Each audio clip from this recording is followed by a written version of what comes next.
Greetings! My name is Emma McDonald and I'm with Mesquite ISD Library Services. Today we're going to take a look at editing a page in FinalSite, which is the Mesquite ISD Web Platform Editor.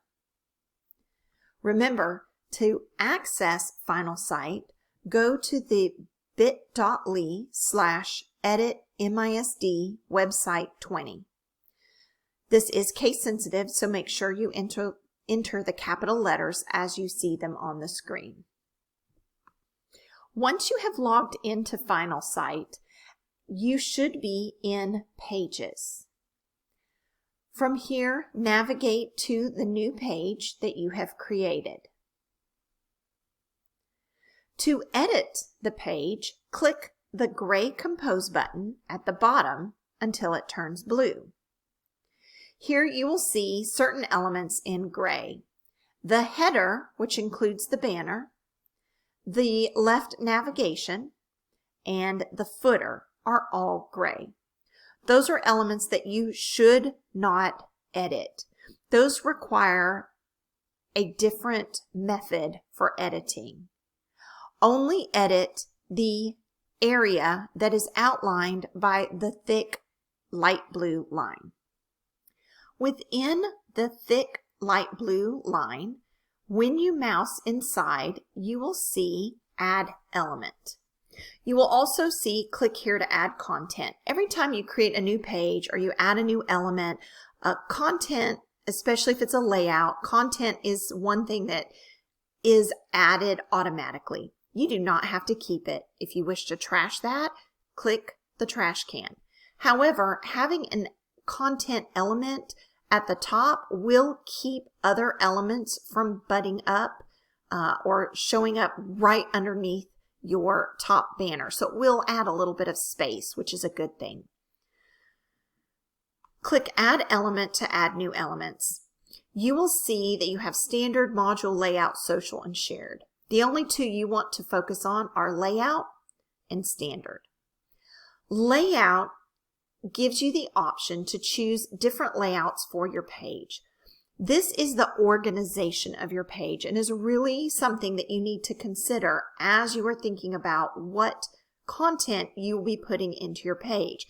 You need to think about two things. Number one, your audience, who will be looking at your website, and number two, the layout or the organization of that.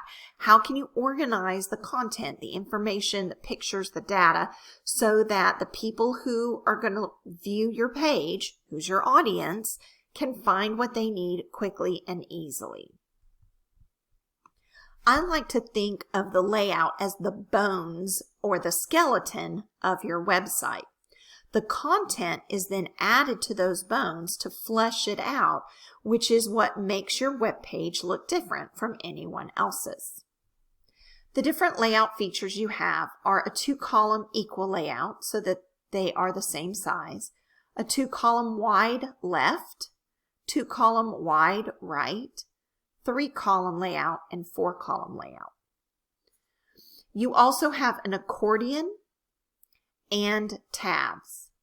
I do not recommend using the container layout. It is not necessary. An accordion layout will place on your page panels that are drop downs where you can add more content. As you add new panels, you have new drop down content.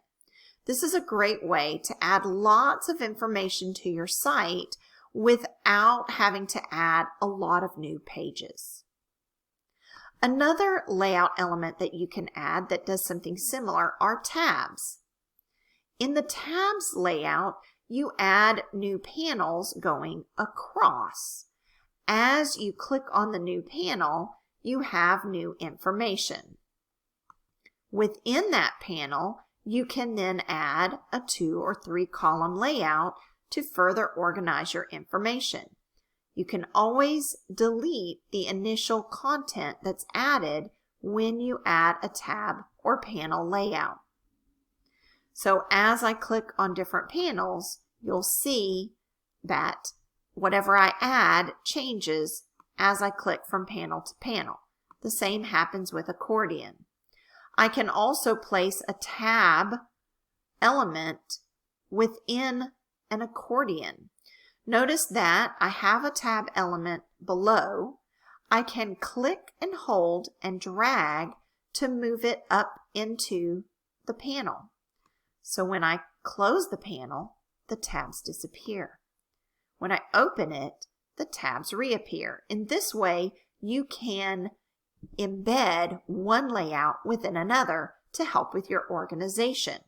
So if you have a lot of information that you want to get across to others, but you don't want to have to create a lot of additional pages, these two layouts, the accordion and the tabs, are a great way to do that.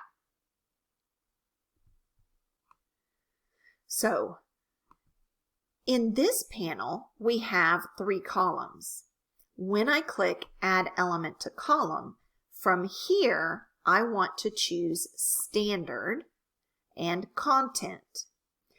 Even if you want to embed a video or put an image into that column, do not use the embed element or the image element. They give you less ability to be able to edit and control the content within that embed or image. However, if you click Content, once you click inside to add the content, you can embed by clicking on the embed code, which is the first icon, or you can add a picture by clicking on the picture icon.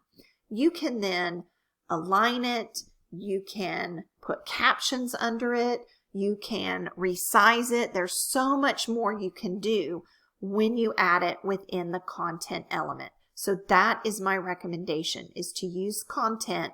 Do not add an element for embed or image. They will not work out the way you want them to. To see an example of how you might use a layout within a layout, take a look at this page. We have several items in an accordion. When I click to show instructional support, within that, I have tabs for each grade level.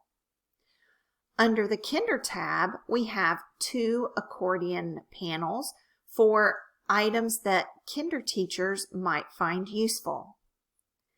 If I click on the 5th grade tab, I have 2 different accordions. If I click on Book Study, I have some instructions and 3 columns to add book covers for each book that will be used during the 5th grade book study. So this is one way that you would embed a layout within a layout within a layout within a layout to fully organize your content for others to view. In another video, we'll address how to get rid of some of the names that come along with different elements so that it cleans up the page and makes it look nicer. We'll also address some other editing capabilities that you may find within the website. As always, if you have any questions, please feel free to contact Library Services. We are always happy to help. Don't forget to subscribe to our YouTube channel, Mesquite ISD Library Services, so that you can be notified whenever we upload new videos.